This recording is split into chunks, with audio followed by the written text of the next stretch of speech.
Aujourd'hui, j'ai le plaisir de recevoir Maya Mazorette. Journaliste, chroniqueuse dans Quotidien et autrice, elle explore sans filtre les sujets de sexualité et de désir. Dans cet épisode, on parle d'un thème souvent tabou, les fantasmes. J'ai l'impression qu'aujourd'hui, il y a plein de personnes qui ne fantasment pas plus ou alors qui vont aller se servir des fantasmes de l'extérieur plutôt que d'aller explorer les leurs, plutôt que d'aller développer leur imagination érotique. Et si nos fantasmes n'étaient pas des parts d'ombre à réaliser, mais des clés pour mieux se connaître ? Si on fait pas la paix avec nos fantasmes, alors il y a une petite partie de notre vie qui va nous échapper. Et pour moi qui pense qu'on n'a qu'une vie, je trouve ça dommage de rater des morceaux en général. On aborde aussi la question de la liberté sexuelle et de tout ce qu'elle change dans la vie. Mais en fait, quand on sait exactement ce qu'on veut sexuellement, on commence à transformer plein de choses dans sa vie concrète. Maya, c'est une femme libre, entière, qui incarne pleinement ce qu'elle dit. C'est-à-dire que moi, j'irai voir ailleurs, j'ai jamais été fidèle de ma vie, j'ai aucune velléité de le devenir. Je donne aux autres les libertés que moi je prends par ailleurs par moi-même, donc je suis en couple libre, heureux, depuis,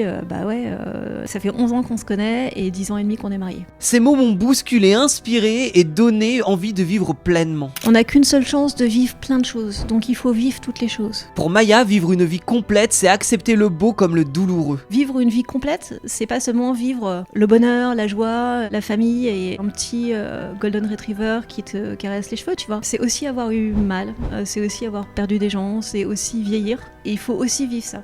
Des questions qui vont te titiller, c'est certain. Une idée reçue sur la sexualité que tu aimerais brûler? Il y a beaucoup. En fait, la plupart des idées sur la sexualité sont des idées fausses. Un épisode profond et libérateur où l'on parle de fantasmes, de liberté, de sens de la vie. Et pour la première fois, je me suis livré en partageant des anecdotes très personnelles et surtout croustillantes. C'est un épisode safe place où on parle vrai sans honte ni jugement. Un espace pour que toi aussi tu puisses te questionner, t'autoriser et oser vivre pleinement. Merci au M Social Opéra Paris pour leur accueil et n'oublie pas de laisser 5 étoiles sur Apple Podcast ou Spotify ainsi qu'un petit commentaire. Et sur l'Instagram Ose et by Nico, découvre les vidéos pépites de cette interview. Bonne écoute. Salut Maya, comment te sens-tu aujourd'hui? Je me sens très bien. Je viens de déjeuner, donc je suis au top de ma glycémie, j'ai plein d'énergie. Bah, ça se voit. Enfin, de toute façon, je pense que je l'avais déjà remarqué de ce que je connais de toi, en tout cas. Et quand je t'ai vu arriver, t'es la même personne. Tu dégages un truc tellement simple. Je sais pas, tu sais, il y a un truc assez facile avec toi. Mais c'est quelque chose que les gens me disent. On a l'impression qu'à la télé, il y a tellement de niveaux de maquillage et de retravail que forcément, on serait très différent dans la vraie vie. Ça m'arrive qu'on me dise, mais en fait, t'as la même voix qu'à la télé, comme si la télé allait modifier. Enfin, c'est assez intéressant. Non, je pense que finalement, les métiers qu'on fait sont assez fidèles à ce qu'on est en vrai. Ouais, bah c'est mieux d'ailleurs de garder son authenticité. Et puis, je pense qu'on peut pas trop tricher par ailleurs. En fait, il y a des moments dans ma vie où je me dis, tiens, et si je décidais de me faciliter la tâche en étant peut-être moins clivante, ce qui est un peu difficile quand on parle de sexualité. Tiens, si je décidais d'être une forme de produit commercial parfait, et en fait, c'est impossible de tricher avec qui on est. C'est impossible de tricher quand on écrit, je trouve, parce que c'est très long d'écrire. Donc on peut tricher 5 minutes, mais tricher pendant 5 mois ou 5 ans, impossible.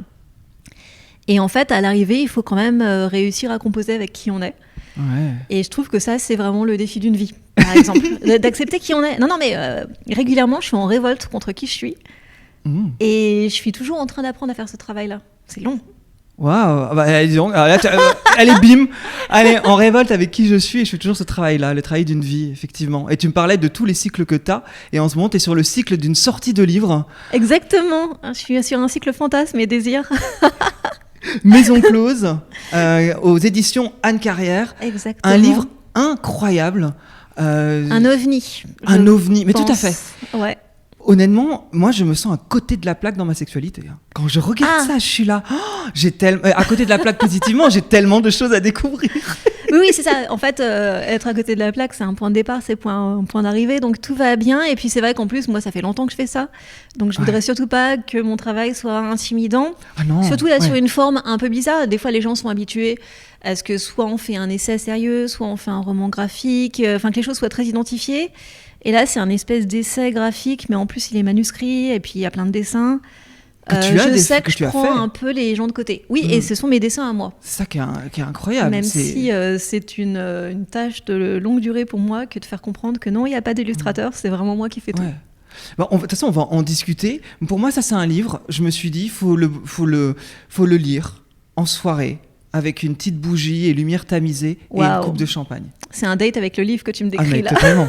Mais c'est vraiment ça, Steph. Tu le lis pas dans le métro. Pour moi, c'est quelque chose qui se lit dans son intimité, pour aller dans sa propre intimité profonde. L'idée, en fait, c'est que le livre, c'est un ping-pong avec les gens qui vont le lire. Ça sert, c'est une espèce d'outil d'introspection érotique pour les gens. Ouais. Parce que, donc je dis tout à l'heure que ça parlait de fantasmes. J'ai l'impression qu'aujourd'hui, il y a plein de personnes qui ne fantasment pas plus, ou alors qui vont aller se servir des fantasmes de l'extérieur, parce que c'est vrai que c'est pratique, plutôt que d'aller explorer les leurs, plutôt que d'aller développer leur imagination érotique.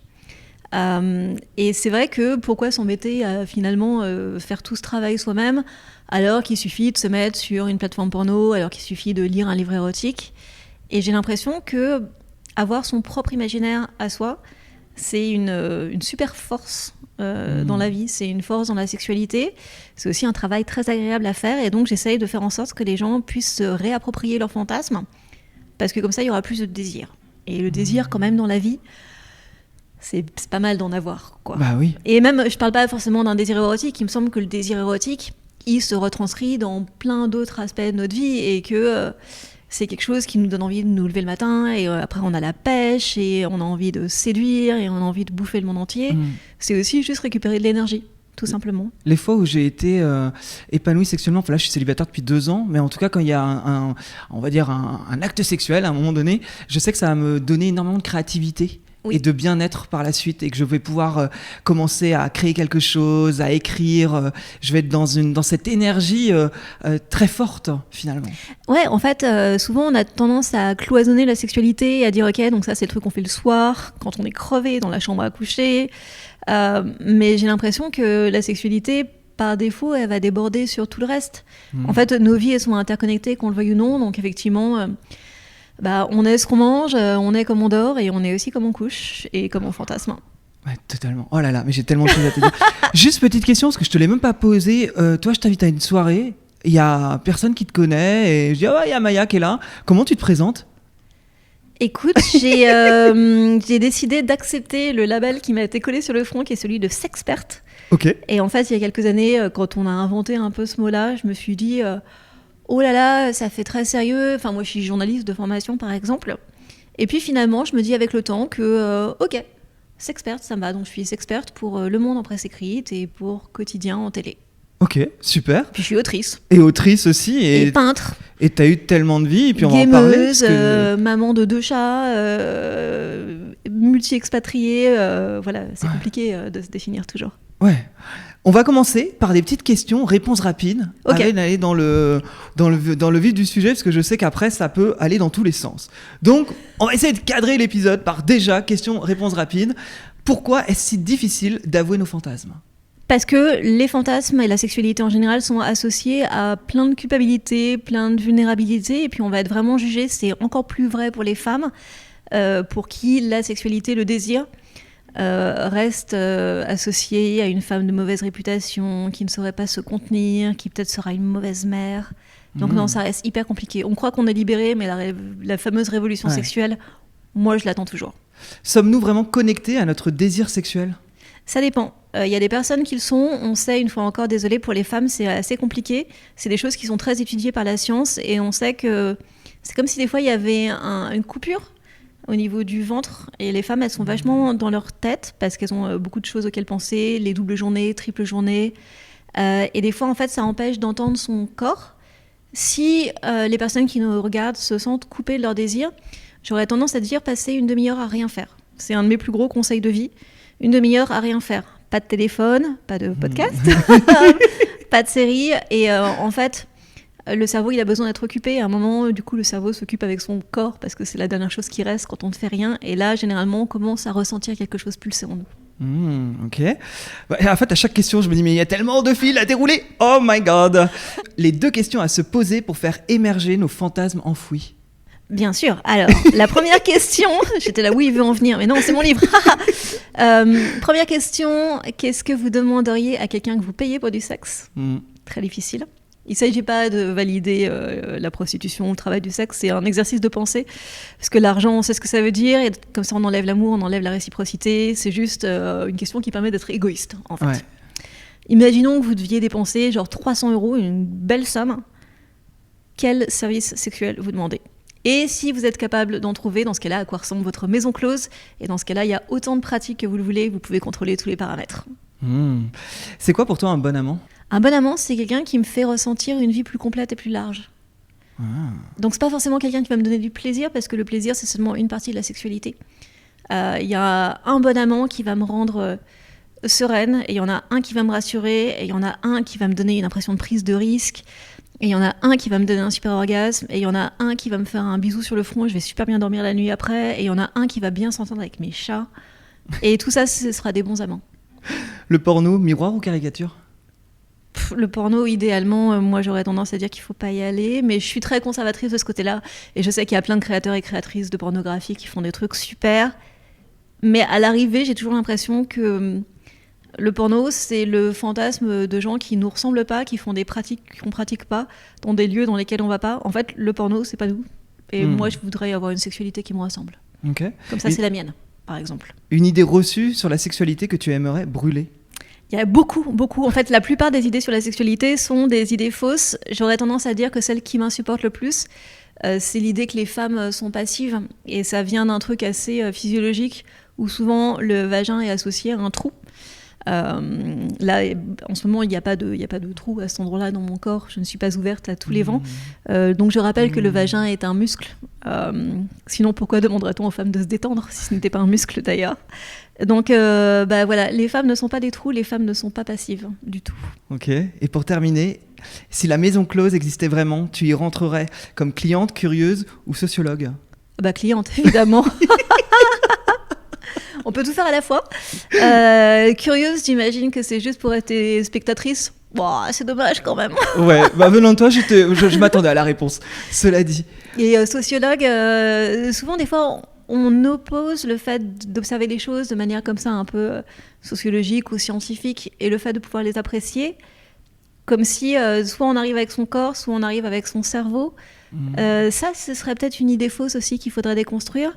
J'ai l'impression qu'il faut toujours avancer dans la sexualité avec sa conscience, sa lucidité, son intelligence, et que normalement, ça augmente notre plaisir. On n'a pas besoin d'être décérébré pour mieux jouir.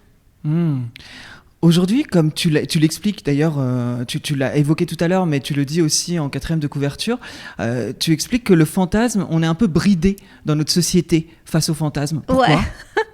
Ouais. Parce que je pense que c'est facile. En vrai, il y a plein de raisons historiques et culturelles, mais j'ai l'impression que peut-être le plus simple pour nous, parce que ça nous évite de nous regarder dans le miroir que nous tendent nos fantasmes, c'est de consommer les fantasmes des autres, parce que comme c'est pas les nôtres, on n'en est pas vraiment responsable. Par exemple, imagine que toi, tu es le fantasme de faire l'amour avec, 5 personnes à la fois, et du coup tu as un petit peu peut-être honte de ce fantasme, parce que tu dis oh là là, mais j'arriverai pas à construire par exemple une histoire d'amour, donc je vais pas être à mon partenaire, ou alors peut-être que ce sera pas des pratiques safe parce qu'on est trop nombreux et qu'on pourra pas contrôler si les gens se protègent. Et le fait de se dire ok, donc j'oublie ce fantasme là et je me dis tiens, un fantasme c'est une hôtesse de l'air, une infirmière, un pilote d'avion sur une plage, ou alors c'est un gangbang dans une cave que j'ai vu sur la page d'accueil d'un site porno, ou alors c'est 50 Shades of Grey si t'es plutôt côté bouquin. Et ces fantasmes-là, ils sont pratiques parce qu'ils te déresponsabilisent. Et quand je demande aux gens de fantasmer par eux-mêmes, ça veut dire qu'ils vont être en responsabilité. Et je comprends que les gens aient envie d'éviter leur propre sexualité. Mais s'ils décident de pas éviter de se regarder à travers le prisme du désir, c'est dommage parce qu'il y a plein de choses à apprendre sur soi-même. Et tout à l'heure, tu vois, on a commencé en parlant de savoir qui on est et de faire la paix avec qui on est. Et j'ai l'impression que si on fait pas la paix avec nos fantasmes, alors il y a une petite partie de notre vie qui va nous échapper. Et pour moi qui pense qu'on n'a qu'une vie, je trouve ça dommage de rater des morceaux en général. Je pense qu'il faut tout vivre, quoi. Et c'est vrai que même là, dans ce que tu dis, il y a aussi ce côté où ça peut faire peur. Les psys disent qu'il y a 3 sujets tabous. C'est l'argent, la mort et la sexualité. Et mes 3 sujets préférés au monde. Et que donc, ces 3 sujets-là révèlent qui l'on est dans notre vie. Le rapport que l'on a avec ces 3 sujets révèle qui l'on est. Alors, c'est marrant parce que j'ai l'impression que la mort et la sexualité, moi, c'est des sujets que j'ai beaucoup traités. J'ai aussi fait un podcast pour France Inter sur la mort. Donc ça, c'est mes sujets. Et c'est marrant que tu dis ça parce que l'an dernier, du coup, je me suis jetée à corps perdu dans le fait de m'intéresser à l'argent. Ok. Donc ça résonne avec moi, ce que tu dis. Mais c'est pas parce que c'est tabou qu'il faut pas y aller. En fait, c'est intéressant d'aller explorer les angles morts. Mais oui, mais je suis d'accord. Ouais. Non, mais une fois encore, pas pour le plaisir de la subversion. Ouais. Moi, ça fait longtemps que je fais ça. Du coup, la sexualité, pour moi, c'est pas du tout subversif. Juste parce que on n'a qu'une seule chance de vivre plein de choses. Donc, il faut vivre toutes les choses. Ah. Ouais. Là, la vie est un buffet. Autant aller se servir. Alors, tu sais, ok, on va aller sur la question sens de la vie. Moi, je suis fan d'un philosophe qui s'appelle Zygmunt Bauman, qui a écrit un bouquin qui s'appelle La vie liquide, et il développe une théorie de l'immortalité liquide. Et il dit qu'en fait, il est possible d'être immortel dans l'espace d'une vie, à condition de faire tenir dans sa vie toutes les expériences possibles et imaginables qu'on aurait fait si on était immortel. Et moi, je vis ma vie comme ça. J'essaye toujours de faire le maximum de trucs. Ok. Déjà comme ça, j'ai parfois des remords, mais au moins j'ai aucun regret. Et j'essaye de faire tenir l'immortalité dans ma vie. Et pour ça veut dire aussi affronter ce qui me fait peur. Et parce que vivre une vie complète, c'est pas seulement vivre le bonheur, la joie, la famille et un petit golden retriever qui te caresse les cheveux, tu vois. C'est aussi avoir eu mal, c'est aussi avoir perdu des gens, c'est aussi vieillir, c'est aussi le sentiment de perte, de déclassement. Et il faut aussi vivre ça. Wow, tu me touches trop. Ah mais là je m'y attendais pas là. non mais voilà. Vivre sa vie, enfin vivre, comment t'as dit, son immortalité. L'immortalité liquide. Waouh. Faut tout vivre. Et dans ce cas-là, il faut aller aussi là où on a peur et aussi là où on a mal. Alors je dis pas qu'il faut se jeter par la fenêtre tout de suite, hein. Ouais. Mais je dis que voilà, même les expériences négatives peuvent nous rendre résilientes. Alors je sais que c'est un mot un peu cliché aujourd'hui, mais dans ce cas-là, je vais d'ailleurs utiliser un autre mot, antifragile. L'antifragilité, c'est le fait de se renforcer dans les épreuves, comme quand on souffle sur le feu et que le feu devient plus gros. J'ai l'impression que moi, les choses difficiles que j'ai pu vivre dans ma vie m'ont rendue à la fois beaucoup plus forte et beaucoup plus vivante. Ok. Donc, bien sûr, évidemment, il y a des pertes qui sont irrémédiables. Ouais. Mais la plupart des heurts qu'on vivra dans notre vie vont faire de nous des personnes incroyables. Donc, allons-y, soyons braves. Wow. C'est fascinant parce que comme je te dis, t'as vraiment beaucoup de... J'ai l'impression que tu peux parler de tellement de sujets. Donc on va revenir un peu sur la sexualité. Jean-Michel, je sais tout, j'ai un avis sur tout. non, mais c'est fascinant. Je trouve que... Non, mais l'expérience humaine m'intéresse, tu vois. Mais oui, mais c'est ça. Et c'est vrai que, si tu veux, la origin story de ça, c'est que moi, j'avais des parents 68 heures. Et en fait, ils m'ont vraiment élevée dans ce truc de... Il faut laisser les enfants libres et surtout leur donner aucune valeur parce que c'est à eux de trouver leur propre valeur et leur propre raison de vivre. Et j'ai eu une adolescence un petit peu compliquée parce que justement le fait d'avoir aucun repère me rendait très fragile, mais ça m'a aussi poussée à vachement lire. Et comme tu vois, je suis aussi intéressée par la philosophie contemporaine. Je lis pas Nietzsche et Kant, c'est trop compliqué pour moi, il y a trop de mots. Mais il y a plein d'auteurs contemporains très accessibles. Et c'est vrai que j'ai l'impression que ce passage difficile m'a obligée à me poser des questions existentielles sur vraiment la vie, la mort et tout le reste. Et que j'ai été obligée de m'intéresser à savoir ce que je voulais pour ma vie, et ce que signifiait le fait de vivre. Et voilà, et pourquoi je me lève le matin, et pourquoi je vais mourir un jour, et pourquoi je vais perdre des gens, et comment je vais tomber amoureuse, et qu'est-ce que je vais faire de tout ça, quoi. Et pourquoi la sexualité a pris une place aussi importante, du coup ? Parce que ça m'a toujours intéressée. Via le féminisme, moi je me suis engagée dans le militantisme très vite, aussi parce que j'étais en perte de repères et que le militantisme, c'est quelque chose qui ancre dans une temporalité verticale, c'est-à-dire que pour moi qui ai choisi le féminisme, mais ça pourrait être n'importe quoi, je bénéficie de ce que les femmes du passé m'ont apporté comme droit et j'essaye de donner plus de droits aux générations qui viendront. Je vois bien que moi je ne verrai pas l'égalité homme-femme, mais peut-être que les petites filles du futur la verront. C'est aussi quelque chose qui stabilise de manière horizontale, parce qu'en fait, on est dans un mouvement collectif. Donc on n'est jamais tout seul, on a toujours même des amis imaginaires, des alliés imaginaires qui sont tout autour de nous. Donc ça, c'est quand même super. Et en fait, le féminisme s'intéresse au sexe qu'on a. Et très rapidement, à partir du sexe qu'on a, je me suis intéressée au sexe qu'on fait. Ok. Parce qu'il y a quand même beaucoup de choses qui tournent autour de tout ça. Ouais, mais pour toi, ça a toujours été, t'as toujours été quelque part dans la pratique et dans l'expérimentation. Ça a toujours été naturel chez toi. Oui, tout à fait. Moi, j'ai besoin de faire plein de choses, comme je te le disais, et j'ai aussi besoin de les expérimenter physiquement. J'ai l'impression qu'il y a plein d'autres manières, mais je travaille sur la question de vivre son corps que je voudrais travailler. Tu vois, j'aimerais bien faire des jeûnes, j'aimerais bien danser, faire les danses extatiques, les machins, les trucs comme ça. J'aimerais bien être plus connectée à la nature et pour l'instant je n'ai pas trop la place pour ça, mais par contre j'ai réussi à créer de la place pour la sexualité, donc c'est un de mes vecteurs d'interaction avec le monde. Et puis aussi aujourd'hui c'est un champ qui est hyper intéressant, il se passe 1 million de trucs, c'est très clivant, il y a des personnes qui ne sont pas du tout d'accord sur la sexualité, c'est riche, ça va vite, ça intéresse les gens, donc c'est un truc sympa à explorer. Une fois ma psy, elle m'a dit que, en fait, que pour moi la sexualité c'était tabou et que je peux paraître dans ma manière d'être, avec ce podcast ou dans ma vie en général. D'ailleurs, j'ai aucun problème pour parler de sexualité. Justement, en parler, oui. Par contre, dans ma vie intime, je me rends compte de tous les blocages que je peux avoir et que je ne m'autorise pas les choses. Est-ce que tu sais pourquoi justement on peut ne pas s'autoriser comme ça dans notre intimité alors qu'on peut être très extravagant ou à l'aise d'en parler et pourtant est-ce que tu sais où ça peut toucher les gens justement cette part de la sexualité libre? Tu vois, là j'ai l'impression que par exemple tu prends sur toi une forme de culpabilité par rapport à ça alors qu'en vrai tu y es pour rien. Tu y es pour rien par rapport au fait que la sexualité soit perçue comme un truc mauvais et ou superficiel. Et aussi parmi les choses qui ne t'appartiennent pas, que tu ne peux pas contrôler, il y a aussi le cadre social dans lequel on vit.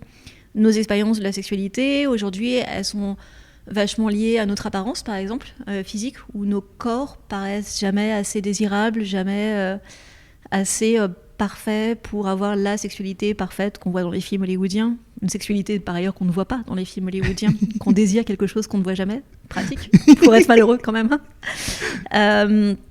Et en fait, je te conseillerais, dans ce cas-là, si tu as l'impression de bloquer là-dessus, de peut-être passer par plein d'événements sex-positifs. Il y a plein de collectifs partout qui permettent d'entrer dans la sexualité par d'autres portes.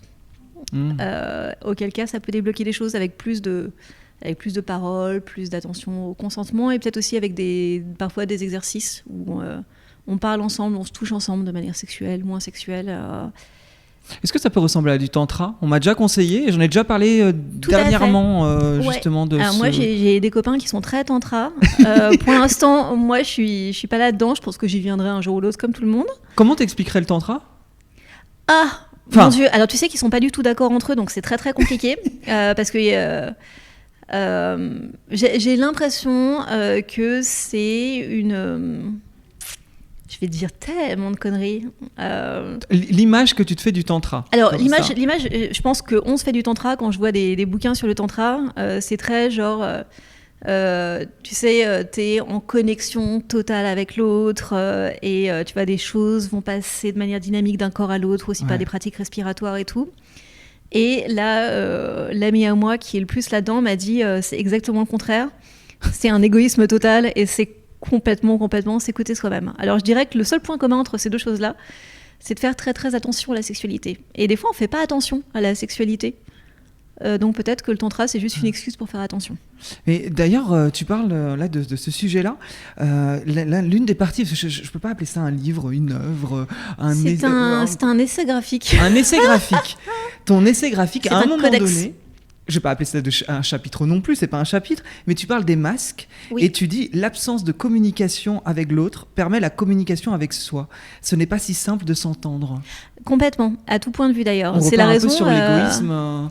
Oui, je suis très pro-égoïsme, je suis dans cette équipe-là, mais même au-delà de la simple question du fait d'arrêter d'être dans le service à l'autre, notamment pour les femmes, à qui on apprend que la sexualité, c'est une manière de prendre soin des hommes, c'est une manière de leur montrer qu'ils doivent avoir ce dont ils ont besoin, parce que c'est la pulsion, et parce que les hommes ont des besoins et pas les femmes.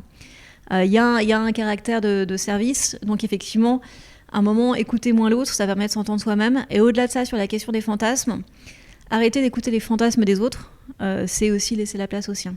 En fait, c'est des petites voix faibles, c'est des petits signaux faibles, nous, notre rapport à la sexualité. Donc c'est sûr que si on n'arrive pas à faire un petit peu de place pour s'accueillir soi-même, on peut vivre une vie entière en n'écoutant jamais sa voix intérieure. J'ai l'impression d'ailleurs, en fait, quand tu dis ça, que j'ai un rapport peut-être très féminin à la sexualité. C'est-à-dire que j'ai toujours cette idée de faire plaisir à l'autre avant d'écouter mon propre plaisir. Et j'ai l'impression que ça alors peut-être que je me fais une image étant gay, moi je n'ai pas de grande connaissance sur la sexualité des femmes, tu vois, mais cette image de faire plaisir à l'homme, finalement, pour me valoriser moi, si je lui fais plaisir, et ben à ce moment-là, il va m'aimer. Complètement. Ça, c'est vrai qu'il y a cette question-là de l'interconnexion de l'amour et du désir. Tu vois, on dit toujours dans un cadre hétérosexuel, les hommes donnent de l'amour pour accéder à du sexe, les femmes donnent du sexe pour accéder à de l'amour. Ce qui est sans doute la phrase la plus déprimante que j'ai entendue de ma vie. Et je suis vraiment pas du tout d'accord avec ça. Et ensuite, tu as aussi la logique de performance qui vient s'ajouter là-dessus. C'est-à-dire que tu as aussi le fait de dire que si tu arrives à donner du plaisir à l'autre, alors dans ce cas-là, ça veut dire que tu auras été suffisamment dur, tu auras bandé pendant longtemps, tu auras assuré. Donc des fois, le service à l'autre, il est lié à une forme de narcissisme. Et on ne sait pas où commence le soin de l'autre et le soin de soi-même. Ouais, enfin, pour moi, la sexualité, et c'est ça qui est fou, c'est que plus je vieillis, plus ça me semble complexe. J'avais l'impression que quand on est jeune, on se pose pas de questions et on est dans nos carcans que la société, la famille nous a mis, et on tente, on essaye. Enfin, c'est comme ça que je l'ai vécu. Et là, plus je vieillis, plus je me dis, en fait, les choses sont plus compliquées. Le rapport à l'autre, le rapport à son corps, le rapport par rapport à l'autre corps. Enfin, ça me semble. Il y a aussi plus de nuances, quoi. C'est sûr, quand on vieillit. Et ma théorie là-dessus, c'est que la vieillesse, c'est un processus d'acculturation, c'est-à-dire qu'on s'éloigne de la culture. On vieillit, donc on s'éloigne de ses parents, on s'éloigne de ce qu'on a reçu en tant qu'héritage familial. Et on s'aperçoit que beaucoup des choses qu'on a apprises sont fausses, notamment dans le domaine de la sexualité.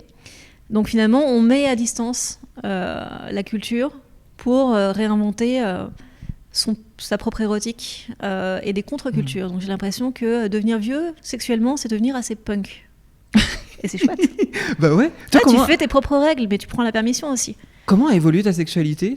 Tu vois des chapitres un peu ? J'imagine d'ailleurs. Non, pas nécessairement, pas vraiment. Mais je vois une trajectoire. Par contre, c'est sûr. Avec des moments de grâce, des moments un peu plus nuls aussi, bien sûr, comme tout le monde. Et là, par exemple, sur Maison Close, j'étais dans un truc où j'ai eu besoin, paradoxalement, de moins voir de gens, de moins avoir de partenaires, parce que j'étais justement en telle conversation avec mes propres fantasmes que j'avais besoin de place et de distance. Et j'ai l'impression que sexuellement, c'était une période géniale, alors que finalement, j'ai pas tant interagi avec des humains que ça. Oui, mais parce qu'on peut imaginer que quand on regarde... Parce que tout ce qu'il y a dans Maison Close, c'est des choses que tu as expérimentées, forcément ? Non, tu vois, il y a un minotaure dedans, j'ai pas eu de minotaure sous la main. Non, oui, mais c'est vrai qu'il y a un côté très fantasmé, je dis ça, mais quelque part, évidemment que non, t'as pas tout essayé, mais t'as quand même expérimenté pas mal de choses, puisque tu... Oui, bien sûr, mais tu vois, il y a les fantasmes que tu peux réaliser, que tu vas réaliser. Moi, autant que possible, j'aime bien réaliser mes fantasmes. Ouais. Mais après, c'est pas une liste de courses, donc tu fais ce que tu veux. S'il y a des trucs sur lesquels... t'aimes te masturber avant de t'endormir le soir parce que tu trouves ça excitant, t'es pas non plus obligé de le faire. Peut-être que tu vois, justement, la masturbation ou même le fait d'y penser va suffire, et c'est très bien aussi. C'est aussi de la sexualité quand on fait ça tout seul. Mais comment t'arrives à t'autoriser à réaliser tes fantasmes ? Mais en fait, je fais ce que je veux. Non, mais tu sais, peut-être le féminisme, tout simplement. Je me suis engagée dans le féminisme parce que, pour moi qui viens d'une famille très féministe, où tout le monde est féministe, mon père était féministe, j'ai découvert déjà à l'école maternelle qu'en fait, les gens ne voulaient pas que je fasse ce que je veux. Et donc, après maintenant 30 ans d'engagement vraiment militant dans le féminisme, Et plus que jamais, en fait, je veux pas qu'on me dise ce que je vais faire. Et donc, si j'ai envie de réaliser mes fantasmes et que ce sont des fantasmes déraisonnables, eh bien, je vais le faire quand même, en fait. En fait, peut-être que je cherche pas à plaire, tout simplement. Mais est-ce que c'est pas la clé de la liberté ? C'est sûr que ça aide, d'autant que plaire, on est dans l'arbitraire le plus total, tout le temps. Personne n'a les mêmes critères, ils sont généralement de façon tellement restrictifs. Si tu essaies de te conformer à ce que les autres veulent que tu sois, surtout sexuellement, ça va être très très petit quoi, comme moule. T'es en couple ?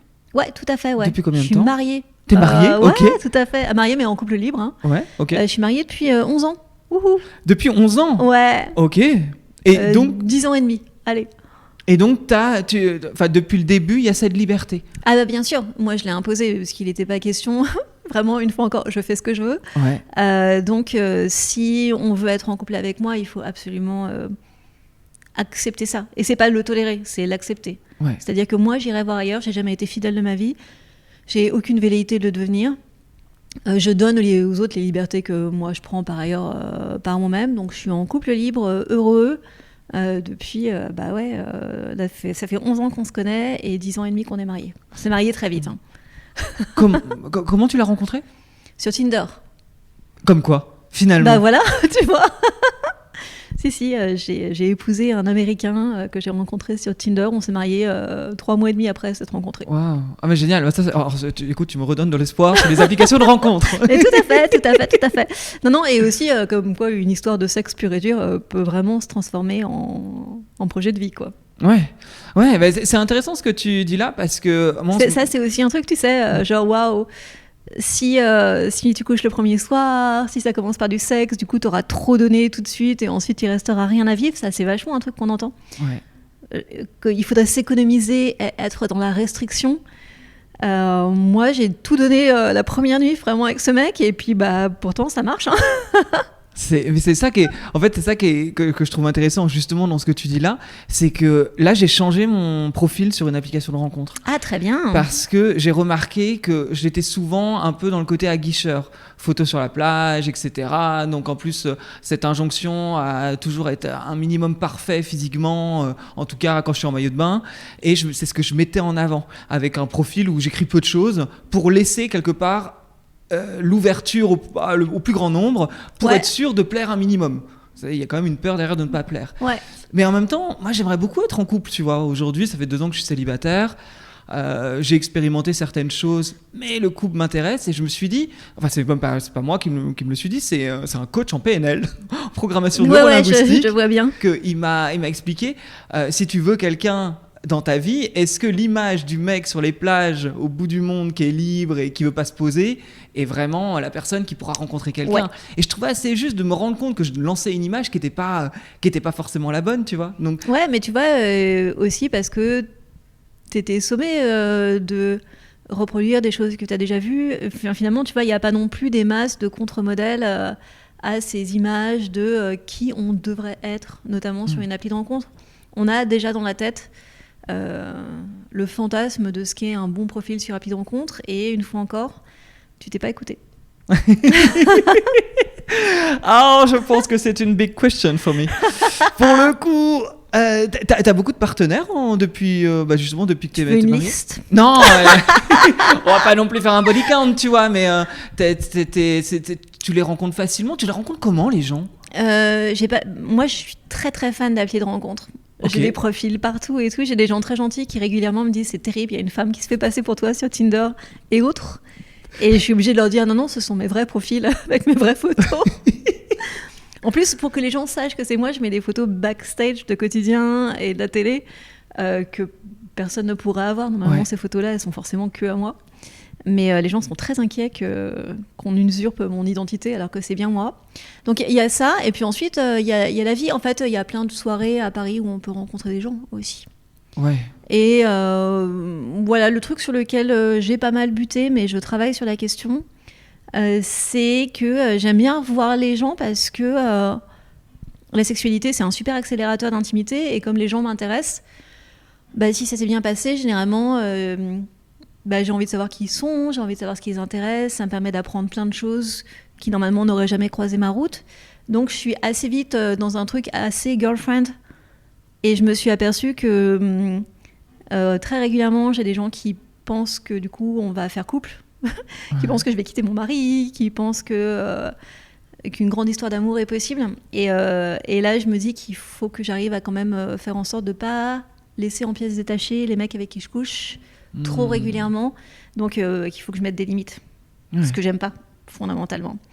Ou alors, c'est aussi, ça c'est les plus jeunes et tout, peut-être aller sur des mecs qui ont un peu plus mon âge, auquel cas, généralement, ils tombent pas amoureux en 5 secondes. Et toi, justement, t'as pas tendance à t'amouracher facilement? Si, mais je m'amourache. Et c'est bien les amourettes. Enfin, moi, je suis très crush et tout. J'aime bien quand il y a des sentiments. Je préfère quand il y a des sentiments. Mais comme je suis un peu un cœur d'artichaut, c'est pas grave si j'ai des sentiments pour quelqu'un, parce que les sentiments vont partir, ils vont être remplacés par d'autres. Donc, moi, en plus, je me mets aucune limite de ce côté-là. Mais t'as un lâcher-prise de fou. Tout à fait. Tout à fait. Incroyable. Ouais. Non, mais j'adore, parce qu'en fait, je vois t'as un miroir de ce que je n'arrive pas à faire. Puisque j'ai tendance, moi, à m'amouracher. Je suis ton sur-moi. À m'accrocher, tu vois, au mec que je vais rencontrer. Et si ça se passe bien, je vais avoir du mal à me détacher. Alors que toi, finalement, t'es mariée. Et oui, tout à fait. T'as des amourettes. Tout à fait, absolument. Oh, c'est fascinant. Encore une fois, parce que je te dis, moi, j'ai du mal à ça. Si je m'accroche à quelqu'un, ça va me faire souffrir. Si c'est pas réciproque. Mais c'est pas grave de souffrir, tu sais. Une fois encore, si tu veux ta vie complète, si tu veux ton immortalité liquide. Moi, des fois, je m'amourage de quelqu'un et puis la personne me ghost. Ouais. Soyons honnêtes, d'habitude, c'est plutôt dans l'autre sens que ça se passe. Mais des fois, c'est moi qu'on ghost. Ou des fois, je me prends des râteaux. Et tu vois, je suis triste et tout, bien sûr. Mais putain, je préfère vachement être triste que de pas avoir vécu ça, quoi. Et puis je suis triste, ça gratouille, ça veut dire que je suis en vie, et 6 mois plus tard, je vais rigoler avec mes copines autour d'un verre en discutant. Ouais, mais c'est fascinant, parce que tu vois, ce que tu dis là, c'est tout à fait de la PNL. C'est-à-dire, c'est la perception que tu as de l'événement. L'événement, oui, pour moi, quelqu'un me ghoste, c'est je suis une merde, tu vaux rien, la vie est finie. Toi, c'est je suis vivante, j'ai eu de la chance de vivre ça, c'est super, continuons à expérimenter ça et accueillons cette tristesse. C'est un exemple parfait de PNL. Non, mais une personne qui s'en va aussi, c'est de la place que tu laisses pour une nouvelle personne. Ah ouais. Elle t'a apporté ce qu'elle pouvait t'apporter. Elles disparaissent sans laisser de message. Et toi, peut-être que demain, tu vas rencontrer un super pompier. Qui sait? J'ai jamais couché avec un pompier en plus. T'as des critères. Si vous êtes pompier et que vous regardez cette vidéo... T'as des critères, toi, physiques Ouais, bien sûr. Beaucoup. Ok. Ça, c'est un truc sur lequel je vais lâcher prise un jour, mais pas tout de suite. Ouais. Je suis très visuelle, c'est pour ça que je fais un livre qui est dessiné. Et c'est vrai que la désirabilité des mecs, pour moi qui suis très hétéro, ça m'intéresse au plus haut point. Donc j'ai beaucoup plus de critères physiques que de critères mentaux ou intellectuels. Je suis pas du tout sapio. Si un mec est un peu moyen physiquement et qu'il est genre hyper sympa et hyper drôle et hyper passionnant et hyper smart, je suis ravie, ça peut devenir un ami. Mais je vais pas coucher avec lui. Alors qu'un mec un peu débile, mais avec un corps parfait, là par contre j'y vais complètement. Mais c'est de la sexualité, au bout d'un moment, ça pue ou pas, c'est avec le corps que tu finis par interagir. Et moi, ce corps-là, il m'intéresse, il m'inspire. Il me passionne. Enfin voilà, j'ai vraiment un truc pour le corps des mecs. Et donc oui, je n'ai vraiment qu'une grosse masse de critères physiques. C'est presque une façon de penser entre guillemets. Encore une fois, là je mets des espèces d'étiquettes et de cases, mais une façon presque masculine de penser. Oui, on dit finalement. souvent ça, ouais, peut-être. Mais peut-être effectivement le fait d'avoir grandi dans une famille, comme je te le disais, hyper féministe, fait que j'ai assez peu intériorisé des codes féminins. Je suis assez peu dans le service aux autres. Je vais pas me sacrifier pour des mecs du tout. Non, je vais vivre les choses telles que j'entends les vivre. Et tu sais, c'est Jean Cocteau qui disait que rien n'est plus profond que la peau, me semble-t-il. Ouais. Oui, c'est lui. Et souvent, en fait, les femmes sont accusées, quand elles s'intéressent au corps des hommes, d'être stupides. Et que ce soit superficiel et finalement pas si intéressant. Et c'est marrant parce que c'est souvent des mecs qui leur disent « Ah là là, t'es vraiment une débile mentale si tu penses que ça, c'est intéressant. » alors que eux-mêmes sont complètement intéressés par le corps des autres et ne s'appliquent pas à eux-mêmes les choses dont ils essaient de t'accuser. Et en fait, j'ai l'impression que l'apparence d'un mec, ça raconte tellement de choses sur lui et que nos visages racontent tellement de choses sur nous. Et tu vois, il y a des théories dans l'orthodoxie qui disent que l'incarnation, c'est s'incarner en vieillissant dans son propre corps. Tu vas tout se voir à un moment sur le visage. On voit si tu as été inquiet, si tu as été triste, si tu as été heureux, si tu as eu beaucoup de surprises. On voit si tu es riche, on voit si tu es pauvre, on voit si tu es cultivé. Comment tu t'habilles, ça en dit des tonnes sur toi. Et en fait, quand moi, j'observe physiquement un mec, j'ai l'impression d'être en communication hyper profonde avec lui et hyper émotionnelle. Et j'ai l'impression de pouvoir toucher son âme à cet endroit-là aussi. Et voilà. Et même aussi, tu vois, la manière de dire, voilà, quand t'es une femme, il faudrait privilégier l'intelligence. C'est souvent des formes d'intelligence hyper conventionnelles. Et savoir prendre soin de son corps, je sais pas, savoir prendre soin de son visage, savoir se rendre désirable, c'est des formes d'intelligence. Et j'apprécie que les hommes aient cette forme d'intelligence. Donc s'il y a un mec qui a peut-être pas un doctorat en astrophysique, mais qui va passer 4 heures par jour en salle, qui a une super coupe de cheveux, des super sapes et tout, et ben il sait des choses que l'astrophysicien ne sait pas. Et ça m'intéresse aussi, ça. Et c'est peut-être un peu moins classiste, par exemple. C'est une véritable curiosité, hein, encore une fois, que tu as sur les gens, la vie. Et il me raconte des trucs que sinon je n'entendrais pas, parce que surtout quand tu es journaliste, tu sais bien que souvent les journalistes s'accouchent avec des journalistes. Super, moi une fois encore, je voudrais une vie complète, donc j'ai pas vocation à rester dans mon univers pour toujours. Et quand je suis quand je couche avec un chauffeur Uber que j'ai rencontré sur Tinder, ou avec un aristocrate que j'ai rencontré sur Tinder, 2 vraies histoires que je te donne là, et ben, je suis très très loin de là où j'ai grandi, je suis très loin de chez moi, et du coup je suis exactement là où je dois être, puisque je suis en train d'étendre l'ampleur de ma vie. Ça me rappelle un voyage en Colombie l'année dernière, sur vraiment un petit village hippie, et donc forcément je m'étais connecté sur l'appli Grand Compte, il n'y avait pas non plus 10 000 mecs connectés dans les mètres autour, et j'avais daté un prof de yoga indien, extrêmement beau, alors beau, c'est subjectif. Et souple, j'imagine. Alors souple, effectivement, oui.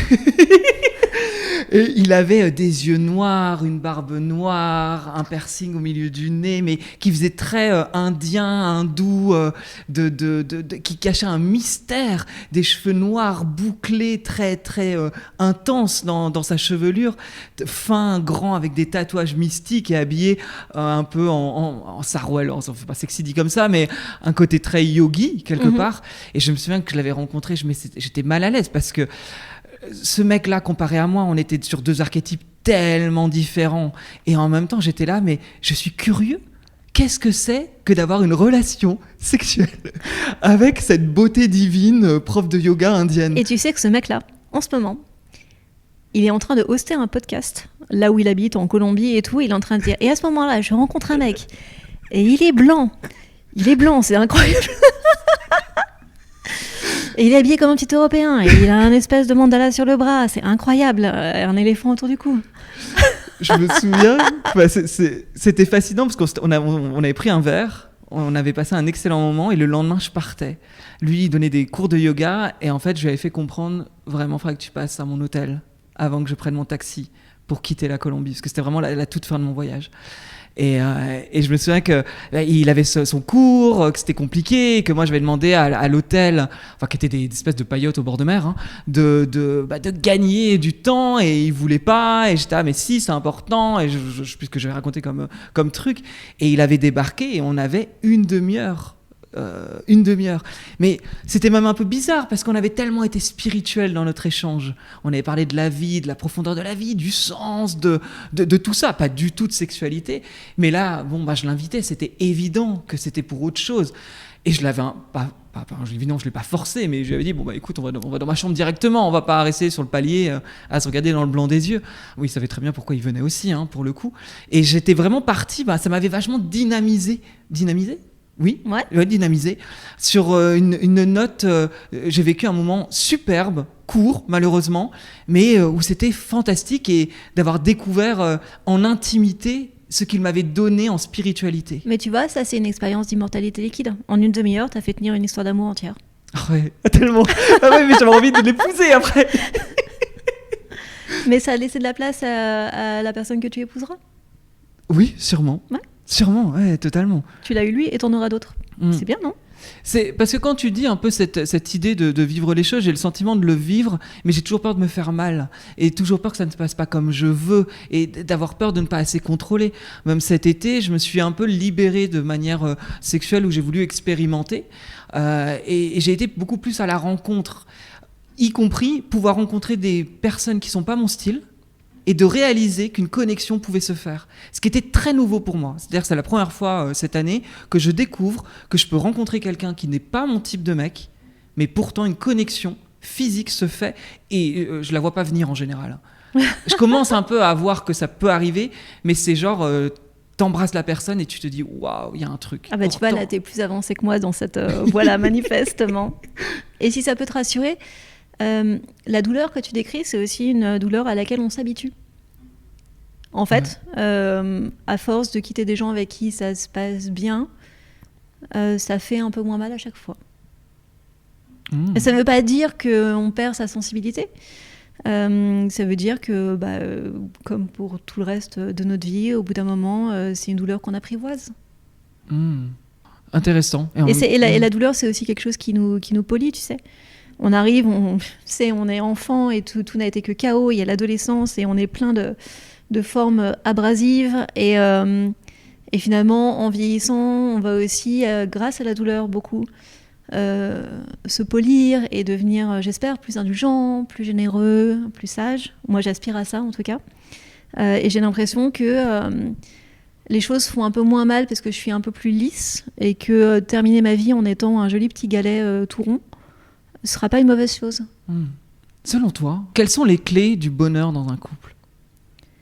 Alors j'aurais tendance à dire évidemment de laisser l'autre exister. Donc j'aurais tendance à mettre l'autonomie assez haut. Et ensuite j'ai l'impression que le couple, il y a ce qu'on vit concrètement dans la vie de tous les jours et il y a aussi toute la mythologie, il y a aussi tout notre imaginaire. Et en fait, souvent, les couples qui vont réussir à tenir sont ceux qui ont réussi à donner du sens à ce qu'ils vivent et à le faire entrer dans peut-être même des formes de verticalité qui peuvent être liées à la religion pour ceux qui sont religieux, à des formes de destin. Moi, j'ai l'impression que mon mari, c'est lui parce que ça pourrait difficilement être quelqu'un d'autre. Et en fait, régulièrement, dans notre couple, on se rappelle qu'on a de la chance de s'être rencontrés et que ça nous dépasse quelque part. Donc une forme de verticalité, d'ouverture à quelque chose qui est plus grand que nous. Et du coup, toi, tu aurais tendance à penser, enfin j'imagine dans ta façon d'être, qu'on ne peut pas aimer une sexualité avec une personne toute sa vie, qu'on va s'ennuyer et que tu crois pas peut-être à la fidélité du couple. Si, ça dépend de ce que les gens veulent exactement et ça dépend aussi des types d'attachement. Je pense qu'il y a des personnes qui n'ont pas d'autre choix que d'être monogames et fidèles parce que l'idée que la personne aille voir ailleurs ou que même soi on aille voir ailleurs, ça réactive en eux des peurs d'abandon qui généralement sont liées à des structures familiales dans l'enfance, donc c'est quelque chose qu'on peut pas complètement contrôler. Moi, je vois bien que le fait que je suis hyper relax sur la question, c'est aussi parce que je me fais pas plaquer, parce que mes parents m'ont toujours aimé, parce que j'ai toujours eu l'impression d'être très validée. Donc, je viens d'un environnement hyper fonctionnel où j'ai jamais eu peur qu'on m'abandonne. Donc, je n'ai toujours pas peur qu'on m'abandonne aujourd'hui. Et peut-être que notre relation à la fidélité, il y a des choses qu'on choisit, il y a des choses qu'on choisit moins, puis il y a aussi des trajectoires sexuelles qui font que peut-être qu'on a besoin de la fidélité pendant 10, 20, 30 ans de sa vie. Et qu'à un moment, on a fait sa vie, peut-être avec quelqu'un, on a fait un prêt sur 25 ans, on a 3 enfants, un chien et une Opel Vectra à 5 portes. Et qu'à ce moment-là, on se dit, voilà, on a tellement construit, on a tellement en commun, nos familles s'entendent bien, que je peux aller voir ailleurs. Et puis par ailleurs, souvent la fidélité, on y réfléchit de manière hyper binaire. On est fidèle ou infidèle. C'est très étrange quand même. Dans la maison close, je propose l'idée que, par exemple, un amant, une amante puisse venir visiter une pièce de notre imaginaire érotique. T'es fidèle 99% du temps. T'es fidèle sur 99% de tes fantasmes et de ta sexualité. Imagine, il y a un fantasme que peut-être tu ne peux pas vivre avec la personne dont tu partages la vie. Et d'un seul coup, t'invites quelqu'un d'autre là-dedans. Est-ce que tu deviens une personne infidèle ? Non, tu vois, c'est absurde. Et puis, il y a la fidélité et il y a la loyauté, qui sont deux choses différentes. Moi, je suis très infidèle et très loyale. Bien sûr que je peux passer mon mari avant tout, et qu'il n'y a qu'à lui que je vais amener de la soupe s'il est malade. Et finalement, mon idée du couple, c'est qu'on a un conjoint, qu'on élève des chats, qu'on fait des projets ensemble, que nos familles se connaissent, et que je lui amènerai de la soupe quand il est malade. Et si je vais coucher avec des mecs à côté, par rapport à tout ça, quelle importance ? Je veux dire, faut pas donner trop d'importance au sexe non plus. Et c'est moi qui dis ça. C'est pas grave de passer une nuit dehors. Ouais, c'est facile. Enfin, j'ai arrêté de dire ce mot fascinant quand même. J'aurais dit combien de fois dans ce podcast. J'ai l'impression que c'est presque une relation gay que tu expliques, dans le sens que j'ai l'impression que chez les homos, en règle générale, et je dirais même les homos mecs principalement, le couple libre de cette façon-là est beaucoup mieux vécu et accepté que dans le monde hétéro. C'est tout à fait vrai, oui. Et puis par ailleurs, je pense que l'imaginaire gay, alors tu vois, moi je le vois pas forcément directement dans mon rapport au couple, mais je le vois dans mes fantasmes, c'est-à-dire que quand tu es une meuf hétéro, en fait, les femmes artistes ont tellement peu produit, parce qu'on les a pas laissé faire, de fantasmes. Il nous manque des millénaires d'histoire, de production culturelle, de statues, de peintures, de livres. Donc en fait, on n'a pas grand-chose pour se structurer autour du désir. Et pour moi qui aime les corps masculins, eh ben, en fait, les images marquantes, les films marquants pour moi ont toujours été faits par des mecs gays. Donc, en fait, quand t'es une femme hétéro, tes références culturelles sexuelles, c'est les gars qui les ont faites. Donc, effectivement, pour moi qui suis très intéressée par les questions culturelles, peut-être que j'ai été imprégnée de ces sociabilités gays que je trouve super par ailleurs. Et hyper cool. Il y a plein de trucs vraiment très très gays que j'adorerais incorporer à des sexualités hétéros. Le cruising par exemple, qui est vraiment un des gros fantasmes. Ouais, donc cruising c'est un lieu, enfin ouais. Comment tu vas l'expliquer ? Ouais, c'est des espaces en fait dans lesquels tu vas venir pour aller consommer de la sexualité rapide et spontanée. Oui, enfin par exemple, je n'y suis jamais allé, mais je sais qu'au Bois de Vincennes, l'été, il y a un jardin des Tuileries. Je sais pas si c'est toujours d'actualité le jardin des Tuileries. Écoute, je suis passée un soir il y a 1 an ou 2 et tout, en traînant un petit peu alors que la nuit tombait. Ouais. Et il y avait 2-3 mecs. Oh, je peux te donner, j'en ai jamais parlé dans le podcast. Je sais pas si c'est une bonne chose d'en parler dans ce podcast. Il se trouve que quand j'étais très très jeune, je venais d'arriver sur Paris à 19 ans. Oui, bien sûr, le Bois de Vincennes, tout à fait. Ouais, le Bois de Vincennes. Ouais, bien sûr. Mais donc les Tuileries, je rentre de soirée, j'avais beaucoup bu. J'avais 19 ans, ça fait 20 ans. Je rentrais de soirée et je me souviens d'aller acheter une bouteille de vodka que je fais exploser en montant chez moi dans les marches. Donc je retourne chez le petit magasin racheter la bouteille de vodka parce que j'avais vraiment envie de boire ma vodka. Pour ensuite, j'habitais pas loin du jardin des Tuileries, dans les beaux quartiers. Et je suis allé au jardin des Tuileries histoire de rencontrer quelqu'un. Ok, et t'as trouvé ? Alors comment pareil je peux dire ça sans froisser, je suis tombée sur quelqu'un qui est un jeune de cité. Ok. Effectivement, il s'est passé quelque chose entre nous, sauf que je suis repartie sans mon portefeuille, sans mon téléphone. Ah oui. Écoute, il y avait beaucoup d'argent dedans ?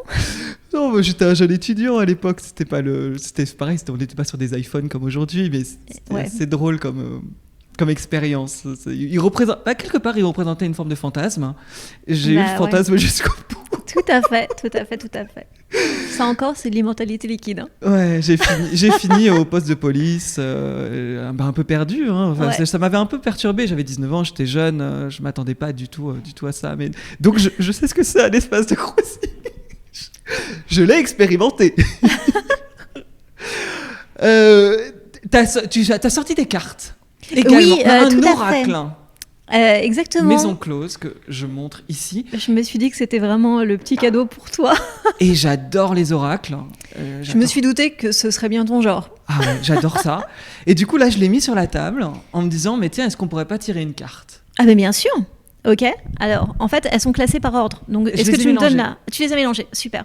Ah, fallait pas les mélanger? Si. Ok. Non, mais j'allais dire que Enfin, je sinon, les ai mélangées, hein. j'aurais su à peu près où j'en étais, tu vois, comme elles sont classées Ah et oui. qu'elles sont numérotées. Bon, après, j'ai pas fait un mélange, tu vois, je l'ai fait devant toi tout à l'heure en papotant. Je dis pas qu'elles sont super bien T'en tires mélangées. une, toi? Ouais, bah, si tu veux. Hop. J'en tire une peut-être aussi. celle-là. T'as une méthode pour tirer les cartes ou pas? Absolument pas. Moi, Non. j'ai besoin systématiquement que la carte que je tire soit sous une autre carte, qu'elle soit cachée. Ah. Je prends que des cartes cachées. Non, c'est vrai. Est-ce que je suis étonné? Et mon mari, il est hyper tirage de cartes. On a plein de tarots à la maison et tout. Mon mec, c'est vraiment une sorcière, quoi. J'adore. Mon mec, c'est On une a des sorcière. runes et tout. Non, il vit dans un monde parallèle. Maya, je veux ta vie. je veux expérimenter. Si on pouvait, je voudrais expérimenter ta vie pendant une semaine. Ok, d'accord, ça marche. Ça marche. Je te dirais bien d'échanger. Je sais pas si la mienne, tu trouverais ton Tu compte. viens chez moi de habiter avec nous dans la chambre d'amis. Ou alors, faut que tu dormes dans mon lit avec mon mec. Ah non, mais je veux Il être se dans plairait ton beaucoup. corps. Ah, tu fais dans mon Ah, corps? mais complètement. Je veux Aïe, sentir ah. ce que tu ressens. Prêt pour la ménopause ou pas? Je sais pas. Faut y penser, c'est juste ça, je te donne cette information. Ok, très bien. Alors, elle dit quoi ta carte? Moi, alors, donc, c'est des questions qui Ouais. sont liées à la sexualité. Et donc, pour créer sa maison close imaginaire, c'est des questions que je demande aux gens de se poser. Donc, moi, la question sur laquelle je suis tombée, qui est la question numéro 40, c'est sur quel ton et dans quelle langue vous parle-t-on dans la maison close? Ça, c'est quelque chose que j'aborde dans le livre. C'est que, par exemple, moi, le français, je l'associe vachement à la langue maternelle, donc à quelque chose de familial. Et aussi, en fait, comme c'est la langue avec laquelle j'ai grandi, quand je parle de sexualité, j'ai toujours l'impression que c'est chargé de plein de références culturelles, de plein d'affects et tout. Et comme mon mari est américain, par exemple, bah, toute ma vie, enfin, cette partie-là de ma vie sexuelle et des mecs précédents aussi, j'ai toujours vécu ma vie sexuelle en anglais. Et en fait, dans ma maison close, dans mon imaginaire érotique, on ne parle qu'anglais, ce qui est plus facile pour moi. Et puis, sur quel ton? Moi, j'aime qu'on me traite toujours très, très, très, très bien. Donc, quels que soient les mots qu'on me dise, les mots que je trouve excitants sont dans le bouquin aussi, on me parle avec respect. On me parle gentiment. Il n'y a jamais de dureté. J'aurais une maison close avec des points communs avec la tienne.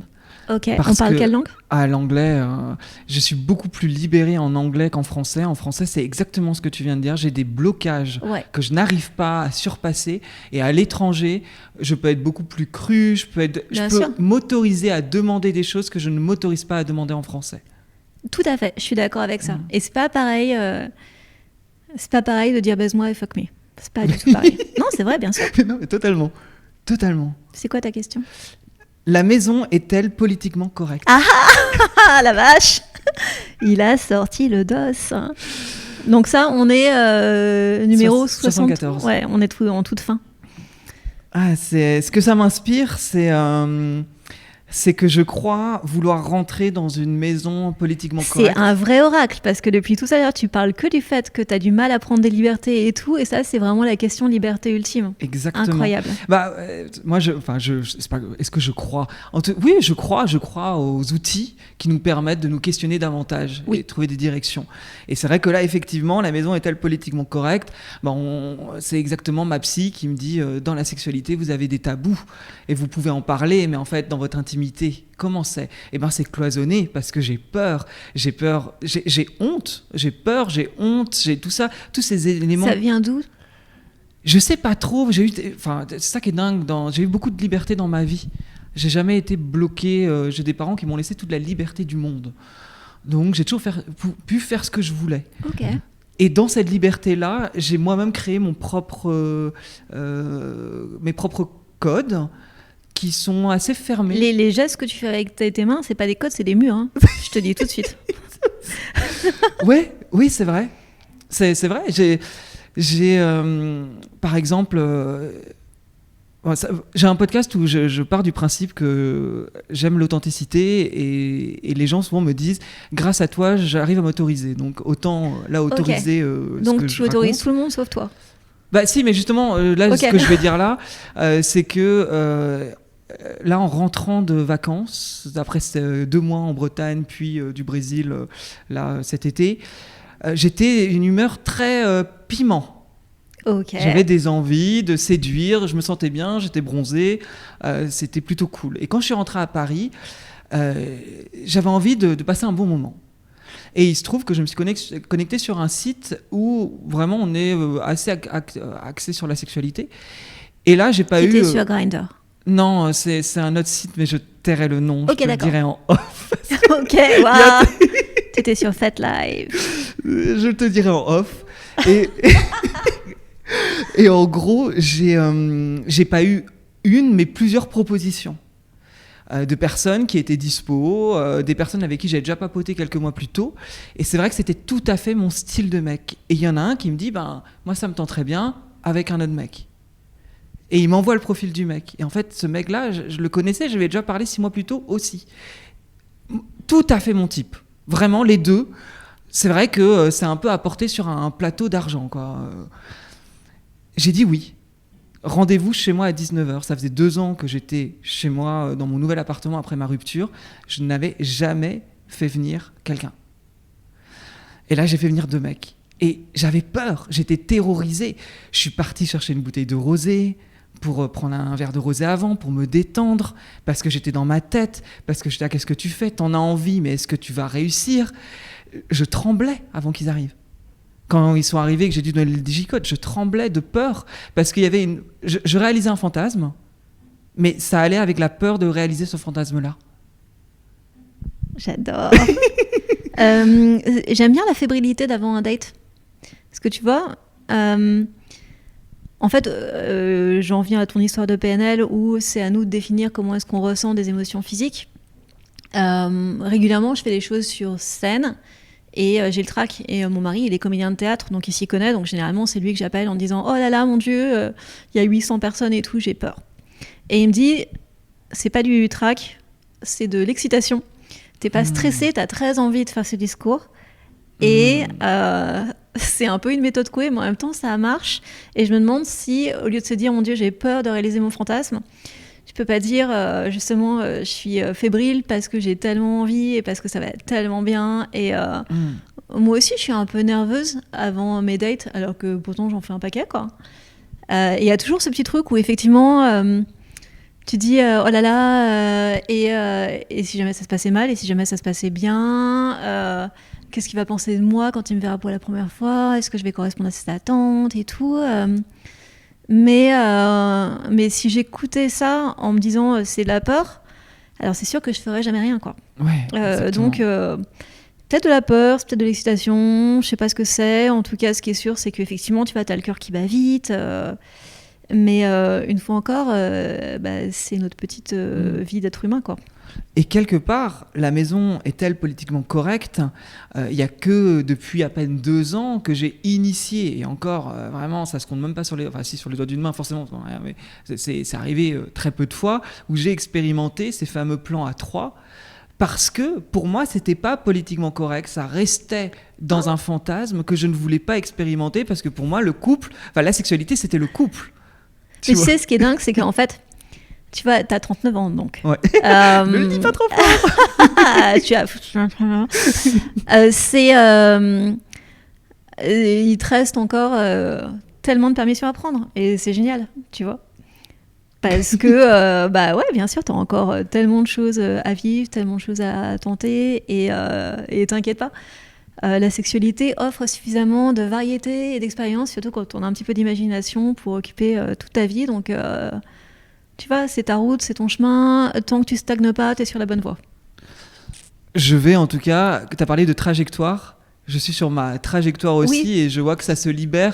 Peut-être que j'étais plus libérée plus jeune, puis ensuite ça s'est un peu fermé. Mais ça, c'est normal. Ça se réouvre. Ouais, bien sûr. Non, c'est complètement... souvent, on observe des choses cycliques. On sait par exemple autour de la fidélité que les jeunes ont tendance à être très très fermés sur la question de la fidélité. Parce qu'ils viennent de réussir à accéder à des rapports sexuels pour la première fois, donc ils ont un peu envie de verrouiller leur partenaire pour pas perdre ce qu'ils viennent d'obtenir. Souvent, après le premier couple, tu vois, va aller 25 ans, On sent que d'un seul coup, ils se disent mais tous les efforts que j'ai fait pour rester fidèle, en fait, ça m'a pas empêché de me prendre un mur à la fin. Donc on sent des trucs de relaxation. Après, il y a le moment où tu vois, les gens vont essayer de faire un couple qui va faire des enfants pour faire des familles et tout. Donc là, ça se reverrouille. Vers 40-45 ans, moi j'ai quand même beaucoup de potes qui sont repartis vraiment genre full libertinage une fois que les enfants avaient un petit peu grandi.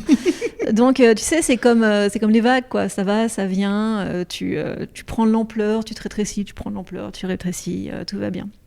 Laisse venir à toi la grande respiration du monde.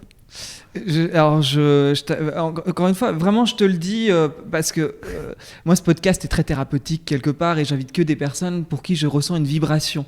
J'invite pas les gens par hasard et tu m'autorises en tout cas à vivre davantage plus que je ne le faisais et je vais monter l'épisode, mais je vais le réécouter aussi.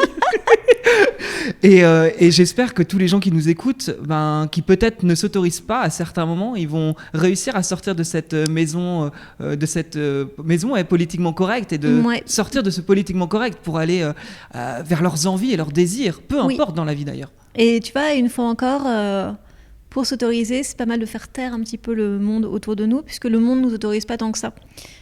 Donc c'est une forme de résistance aussi que de s'autoriser. Se remettre au centre, l'égoïsme. On a vaguement parlé tout à l'heure en off de numérologie. Ah oui, le point numérologie. Le point. Tu m'as demandé ma date de naissance, attention. Je voulais juste en parler vite fait parce que je trouve que c'est assez parlant, en tout cas la numérologie. Donc tu t'y connais pas trop d'après ce que tu m'as dit, mais t'es assez ouverte à toutes ces choses-là, notamment ce jeu de cartes, un peu comme un oracle aussi. Donc, Mais tu sais, moi je suis ouverte à tout. C'est un mode tragique existence. Et en numérologie, il y a énormément de choses. Un thème de numérologie, ça prend 2 heures, donc on va pas partir sur 2 heures de numérologie, bien évidemment. Mais on a ce qu'on appelle un triangle fondamental. Et dans ce triangle fondamental, c'est les besoins à nourrir pour se sentir aligné. C'est un peu comme t'imagines un arbre, t'as tes 2 racines et ton tronc. Tu vois, c'est marrant. Alors, tu vois, du coup, toi, t'es sur un truc que je perçois comme hyper phallique, avec les 2 racines et le tronc. Enfin, je voudrais pas dire, mais ça, on parle vraiment de testicules et de pénis. Alors que quand tu m'as dit triangle, moi, je voyais un triangle pubien, je voyais quelque chose de beaucoup plus féminin. Eh ça peut être les deux. C'est cette ambivalence entre le féminin et le masculin. Très bien. Et donc, tu as ce qu'on appelle un chemin de vie qui fait partie de ta première racine à nourrir pour te sentir aligné. Et tu as du 9. Là, je te dis... Attends, mais d'où tu sors ce 9 ? C'est l'addition de ta date de naissance, donc du jour, du mois et de la date. Ok. Et en réduisant, ça fait 9. Et le 9... il est hypersensible au service de l'humain. C'est l'hypersensibilité au service de l'humain, du collectif, d'une passion, d'un art, de l'universel. Il est tolérant, dévoué, ouvert, international, engagé. Il peut même être engagé dans l'humanitaire. Il est idéaliste, il a une imagination créative et il aime découvrir le monde, voyager, briller, être reconnu, travailler pour le collectif ou devant un public, les sciences humaines, les relations humaines, le luxe. Est-ce que tu te reconnais dans le 9 ? 100%, ouais. Ça m'étonne pas. Tout bon. Je suis d'accord avec cette racine de vie. Et attention, parce qu'évidemment, là, je te donne le côté positif, mais le 9, il peut être aussi trop émotif, dans la lune, perdu dans son imaginaire, et se sentir exploité aussi à certains moments. Ça, c'est l'aspect contrarié. Ouais, ça marche aussi complètement, tout à fait. Et le but, c'est d'être toujours dans l'aspect positif. Mais c'est vrai que tout ce que tu as dit... Non, le but, c'est pas d'être que dans l'aspect positif. Le but, c'est aussi d'être dans l'aspect négatif. Je réinsiste. Mais j'adore cette ambivalence que tu fais à chaque fois sur cette idée d'accepter. Mais en fait, je sais pas à quel point... Mais tu peux pas prendre le bon sans prendre le mauvais. Mais ouais. Ça marchera pas. Je sais pas à quel point tu es dans le développement personnel, mais tu es exactement dans cette idée d'ombre et de lumière, tu vois, et d'accepter les deux. Tu sais, on a les défauts de nos qualités, donc effectivement... Oui, quand t'aimes la création, généralement, ça demande un petit peu de temps seul, donc ça demande effectivement de parfois être un petit peu perdu. Et puis t'as le petit côté pionnier. Quand t'essayes de faire des choses qui n'ont pas été faites avant, des fois t'es seul et des fois tu te perds parce que la route n'a pas été tracée par quiconque avant toi. Mais c'est complètement ok d'être perdu. Moi, j'aime bien être perdu. Je suis la championne des randos sans carte ni GPS en tongs par -5. Je me suis beaucoup perdue, par exemple, dans des forêts, dans des espaces et tout. Je me suis même déjà laissée enfermer dans un parc la nuit parce que je n'avais pas trouvé la sortie. Okay. J'ai dû ramper sous des grillages pour sortir. Et est-ce que tu t'es déjà senti T'avais pas fait de rencontres Non, intéressantes non, dans ton parc? non, pas du tout. C'est juste que régulièrement, quand mon mec me voit partir faire une petite balade, c'est avec 2% de batterie sur mon téléphone portable, sado, et rentrer 8 heures plus tard avec des branches dans les cheveux, en ayant fait du stop pour retrouver mon chemin. Je désespère un petit peu parfois mon entourage par mes prises de risques répétées, mais c'est pas grave. Tu parles d'être perdu là de manière géographique, mais t'as déjà été perdu dans ta vie? Bien sûr, complètement, évidemment. Mais c'est aussi quelque chose que je peux rechercher. Ok. De justement aller dans des endroits où je m'y connais pas, où il faut se jeter à l'eau. Et j'adore, mais je pense que je suis quelqu'un qui est très à l'aise dans le chaos et qui peut aussi être, tu sais, ce truc où, en fait, quand tout bouge autour de toi, quand tout est très tourmenté, la seule chose qui te reste finalement, c'est d'avoir les deux pieds sur le sol. Et en fait, c'est le moment où je sais exactement où je suis. C'est quand il y a un énorme bordel autour. Donc je suis généralement à mon aise dans les tempêtes. Et comment tu fais justement pour gérer une tempête ou un doute dans ta en vie? fait, tout devient très compliqué quand tu ne peux plus te concentrer que sur les choses les plus essentielles et les plus vitales. Pour te donner un exemple de ma sphère professionnelle, il arrive, quand on commence l'émission quotidien à laquelle je participe, qu'il faille réécrire tout le texte. On est 2 minutes avant de rentrer en plateau. En direct. Il y a des gens qui me parlent, il y a des gens qui me maquillent, il y a des gens qui me tirent les cheveux, il y a des gens qui mettent le micro. Il faut en même temps que je réussisse à réécrire un texte entier en 1 minute, alors qu'il faut prendre 140 décisions en même temps. Et là, généralement, je suis très bien. Et très régulièrement, les maquilleurs, les coiffeuses me disent « Je ne sais pas comment est-ce que tu arrives à travailler dans ces moments-là, mais c'est le moment où je travaille le mieux. C'est quand je suis dans un inconfort, même physique, total. » Ça a toujours été le cas dans ta vie? Ouais, je pense que j'ai un truc de... peut-être aussi de besogneuse ou peut-être aussi de narcissisme. Ah ouais, c'est très compliqué? Tu vas voir, je vais y arriver. Waouh, j'adore. Dans ton triangle fondamental, tu as également du 11-2. 11-2 parce que c'est un maître nombre. Dans la numérologie, il y a 3 maîtres nombres, le 11, le 22, le 33. Donc on ne réduit pas à sa totalité, on garde cette énergie du 11 qui évidemment est l'effet, le miroir du 2. Donc c'est 11/2 pour être précis. Et le 11-2, il est doux, sensible, il accompagne pour faire grandir, faire évoluer, il est empathique, réceptif féminin, il aime s'associer, travailler en binôme. Mais c'est vrai que ça, c'est le côté 2. Le 11, il amène une dimension beaucoup plus grande, c'est plus un super accompagnateur pour faire grandir et évoluer les gens, les structures, la société. Il est intuitif, créatif, artiste, inspiré, idéaliste. C'est un personnage, il a souvent ses doutes à la hauteur de ses ambitions. Ouais, ça me va. Plus du coup ton 11 que ton 2, parce que je fais assez peu de collaborations en général, ni en binôme, parce que j'ai l'impression que la collaboration, souvent, ça me freine. Ouais. J'ai du mal à trouver des personnes qui sont complètement alignées avec moi. Alors, je n'ai peut-être pas encore trouvé les bons binômes. J'en ai fait quelques-uns dans ma vie, mais c'est vrai que je suis plutôt une solitaire. Et ensuite, oui, le côté plan sur la comète, bien sûr que ça me parle complètement. Et bien sûr que les doutes vont avec. Mais je ne me vois pas vivre la vie que je désire vivre sans me poser des questions tout le temps, quoi. Ouais. Pour moi, c'est vraiment quelque chose de positif, une fois encore. Donc, bien sûr qu'être traversé par des doutes, ça veut dire qu'à ce moment-là, tu t'es mis dans un endroit d'instabilité où tu vas trouver des réponses, parce que tu trouves toujours des réponses. Donc le doute, très bien, tant mieux. T'imagines si j'avais des certitudes? Oui, tout à fait. Ce serait dramatique. Qu'est-ce que tu as osé de plus grand dans ta vie? T'as osé, mais qu'as-tu vraiment osé de plus grand? J'ai beaucoup démissionné dans ma vie. Et c'est vrai que c'est compliqué parce que le journalisme, comme plein de jobs, c'est des métiers qui sont extrêmement précaires. Et j'ai beaucoup démissionné, j'ai beaucoup changé de pays, j'ai beaucoup changé de personne. Donc j'ai beaucoup réussi à fermer des portes dans ma vie et j'en suis très fière. Savoir comment partir et quand partir, c'est sans doute parmi les défis les plus grands qu'on a à traverser dans nos vies. Commencer des choses, c'est facile. Les arrêter, c'est beaucoup plus compliqué. Donc je suis contente Je suis contente de parfois dire non, de parfois démissionner. C'est difficile, ça, je trouve. Encore une fois, il y a un effet miroir quand tu dis ça. J'ai tendance à changer de vie. J'ai eu plusieurs vies de musicien, de l'humanitaire en Inde, investisseur et coach en immobilier locatif, qui sont toujours des chapitres. Et changer, arrêter pour ouvrir autre chose, je vois ça comme un deuil très douloureux. Oui, tout en nous pousse à des formes de stase. Enfin, tu vois, il y a un truc d'inertie où on sait toujours ce qu'on a et on sait jamais ce qu'on pourra avoir, c'est sûr. Donc tout changement, c'est un saut dans l'inconnu. Et je vois bien que même pour moi qui suis un peu audacieuse de ce côté-là, je vois bien qu'il y a le côté sécure qui a vachement envie de dire mais garde ce job, garde ce mec, garde cet appart, au cas où ce serait moins bien après. Et peut-être que ce sera moins bien après, effectivement. Mais des fois, il faut quand même partir.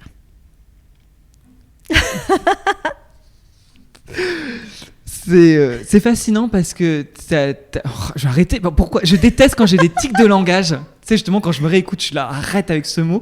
Et... Non, mais ça va, tu l'as dit 3 fois, tout va bien. 4 ou 5. Enfin, peu importe. C'est incroyable. Non, tu as vraiment ce côté où, entre guillemets, le couple vendu chez Disney ou ailleurs d'ailleurs, peu importe, mais de la petite maison, justement, la bonne voiture, le chien, etc. Tu as explosé tout ça. Ta vie, c'est une explosion, j'ai l'impression, de cette case dans laquelle, des fois, la société veut nous mener pour suivre tes désirs et tes envies. Et c'est de ça que tu es d'une inspiration incroyable, je trouve, à t'écouter. Et oui, mais je te dis, finalement, peu de ces codes m'ont été transmis quand j'étais enfant, donc peut-être que c'est aussi plus facile pour moi d'y résister. Beaucoup de gens sont aussi pris dans des logiques où ils ont moins de choix que moi. Donc je mesure aussi tous les privilèges dont je dispose pour mener la vie que je mène. C'est sûr que... quand économiquement les choses sont très compliquées, on peut pas trop changer d'appart. Il y a plein de gens qui peuvent pas quitter leur conjoint parce que financièrement, elles y arriveront pas tout seules. C'est sûr, ça demande d'être petit pas par petit pas, mais j'ai aussi envie de te dire que, peut-être que je me trompe parce que je connais pas ta vie, mais que tu t'es créé aussi. Les opportunités, les relations... Oui, c'est sûr. Moi, je viens pas d'un milieu social où...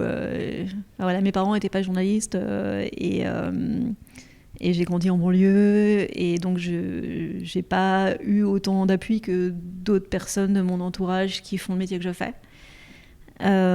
Mais j'ai l'impression que la culture nous aide terriblement. Enfin, il y a vraiment un truc de... quand je cherchais des réponses au début, je les ai beaucoup trouvées dans des livres. Donc j'aurais tendance à dire que si ça va pas très bien dans votre vie, essayez pas forcément tout seul de réinventer l'eau chaude, parce que c'est un peu compliqué, surtout si vous n'avez pas le temps. Faites-vous aider et prendre des livres en bibliothèque, c'est bien, tout simplement. Ça coûte rien. Et en général, si vous êtes perdu et que vous n'y arrivez plus, on peut avoir le sentiment que plus on accède à du savoir, plus on accède à des connaissances, plus on va avoir conscience de la complexité du monde et des fois des malheurs du monde et que ça va être dur. Et souvent, j'entends des gens dire j'étais plus heureux quand j'avais moins de connaissances. Ça, c'est un passage, c'est un moment dans notre accession à la connaissance. De toute façon, vous ne pouvez pas revenir en arrière. Vous ne pouvez pas en savoir moins. Ce n'est pas comme ça que ça fonctionne. Par contre, si vous continuez à vous cultiver, si vous continuez à lire des livres, si vous continuez à vous intéresser au monde qui vous entoure, vous allez passer au-delà de ce moment de désespoir et plus d'intelligence. C'est toujours plus de bonheur, plus de liberté d'action et c'est toujours plus de réconfort. Donc si vous avez l'impression d'en savoir trop, c'est que vous n'en savez pas assez. Retournez bosser. J'adore. Ma réponse est toujours plus, tu remarqueras. Je suis vraiment pas du tout dans l'autocensure. Non, mais c'est génial. Je savais que t'étais...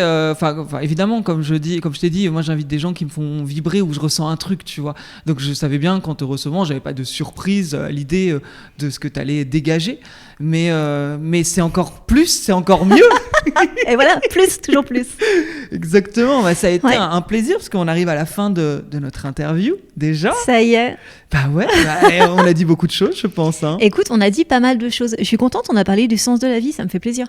Ouais, Ouais, c'est rare que j'ai l'occasion justement de décrocher de questions finalement très pratico-pratiques de durée d'érection, quoi. On a peu parlé de ta durée d'érection, je trouve. On fera le tome 2. j'allais dire, j'aurais des choses à dire en plus cet été. Bah, vu que j'ai expérimenté pas mal de choses. J'ai vu dans ton regard passer tellement de choses. Mais souvent, je me dis d'ailleurs que dans la sexualité, le fait d'oser, ça me permet d'oser à côté, tu vois. Bien sûr, tout à fait. C'est vraiment lié Ouais, aussi. Et en étant plus vivant, on trouve plus le sens dans sa vie aussi. Tout à fait, absolument. Et Toutes les forces de vie sont bonnes à prendre. Et qu'il n'y a rien de pire que de rester sur son canapé à attendre. Ah oui, non, ça, c'est pas du tout une option. Et d'ailleurs, on sait aujourd'hui que même rester sur son canapé, c'est mauvais pour la santé mentale. Il faut voir des arbres et parler à des humains. Si vous êtes crevé, la solution n'est pas de rester à la maison, mais de sortir. Et c'est pas moi qui le dis, hein, c'est Oui. complètement scientifique. Si vous êtes présentement épuisé en nous regardant ou en nous écoutant, enfilez les baskets, allez faire un tour. Ouais. Et ou écouter ce podcast en courant, ça marche aussi. Hein. Ah oui, bien sûr, tout à fait. Totalement. Eh ben écoute, c'est fait un plaisir.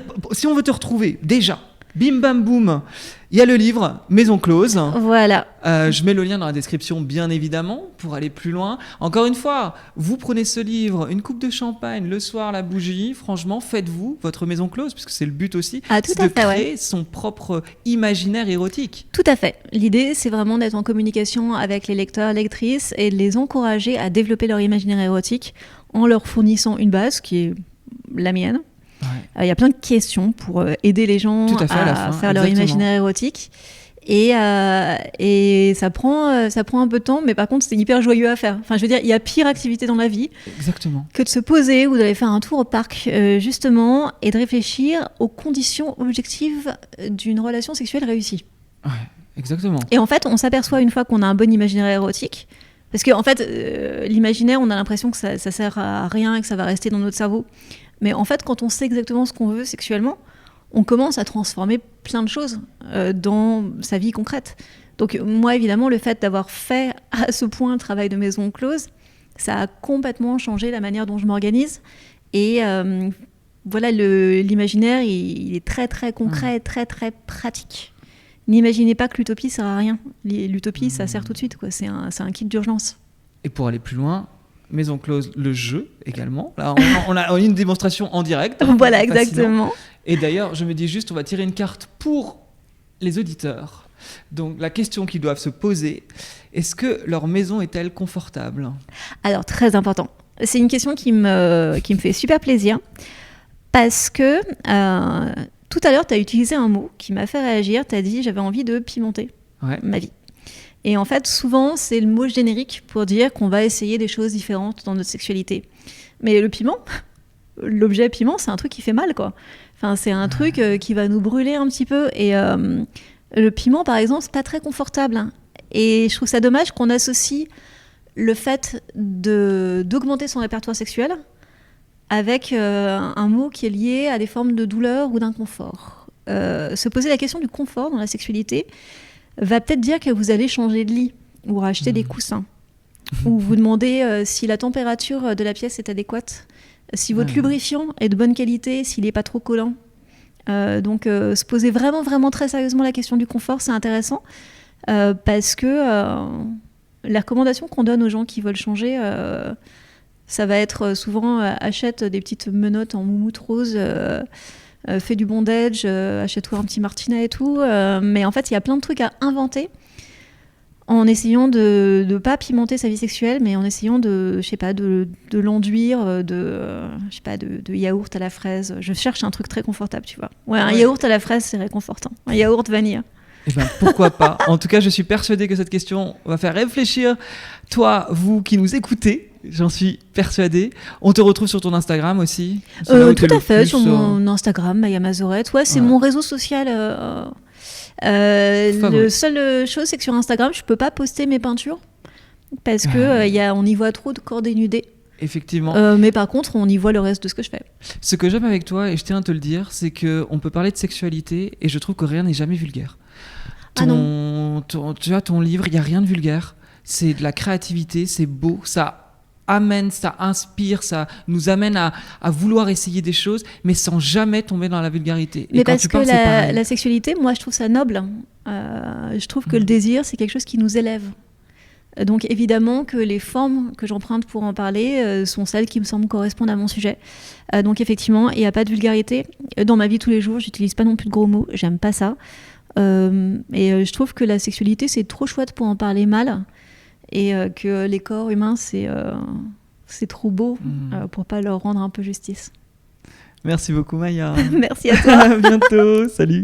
Salut. Merci d'avoir écouté cet épisode jusqu'au bout. J'espère que cet échange avec Maya a pu t'inspirer et pourrait t'inspirer en tout cas à vivre davantage peut-être tes fantasmes ou une liberté dans ta sexualité. J'en ai fait un PDF récap, un PDF que tu peux retrouver dans la description. Tu cliques sur le lien et tu y auras accès, tu pourras le télécharger. C'est un PDF entièrement gratuit avec les clés de cet épisode que tu peux garder. Comme ça, tu as pu écouter l'épisode et tu peux également quelque part le relire et t'imprégner encore plus de choses qui ont pu t'inspirer. En tout cas, n'hésite pas, tu cliques dessus, c'est en dessous, et n'hésite pas aussi, allez, vas-y, je te le propose également de laisser 5 étoiles sur Apple Podcast ou Spotify ainsi qu'un petit commentaire. En fait, les PDF sont gratuits, les épisodes sont gratuits, donc vas-y, laisse-moi un petit 5 étoiles, un petit commentaire, c'est vraiment un remerciement que j'apprécierais énormément. Et puis bien sûr, Osé by Nico, l'Instagram, tu as les vidéos pépites de ces interviews, tu peux m'écrire, tu peux partager, ça n'hésite pas. Je te dis à très bientôt pour un nouvel épisode. Salut!